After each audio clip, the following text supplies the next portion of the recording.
Hey, what's up, you amazing hackers? Welcome to Uncle Red's course on setting up a mobile Android testing lab. We'll also go over my methodology real quick. So, without further ado, let's get right into it, shall we? Now, today we're going to talk a little bit about why we need to do certificate pin bypassing, what Frida is, and some of the requirements that you're going to need to set up your mobile testing laboratory. We'll also set that up completely and install everything that we need, and then we'll set up the Frida server as well.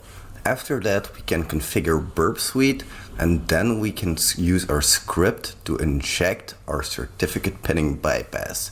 So that's quite a lot of steps, but I'll assure you guys it's not as hard as it seems. Now, first of all, some tips and tricks for you guys, because as a test automation engineer, I've had my struggles with test automation. And one of them is the certificate pinning, because we also did some security testing, and to do that properly, we had to do certificate pinning bypass. You guys might be wondering, what the heck is that? Well, we'll get some more into that later on, but basically comes down to the fact that we need to insert our burp certificate to intercept and decipher the HTTPS traffic. Just like any other HTTPS website, all these applications will also encrypt their traffic using certificates. Now, what you have to know is that we will use Android 7.1 or higher than that.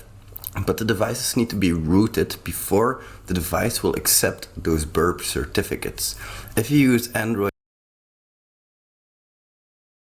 6 or lower, you don't have to root the device. That's important to know, because some applications, some targets, they might not run on Android 6 or lower. Usually they'll run on 7. If they don't, you can upgrade to 8, 9 and 10 and all that stuff. Sorry about that pop-up, by the way, guys. But if they do work on Android 6 or less and you don't want to root your device, this can be an option for you. Now, you can use Genymotion or Android Studio Virtual Device Manager for this.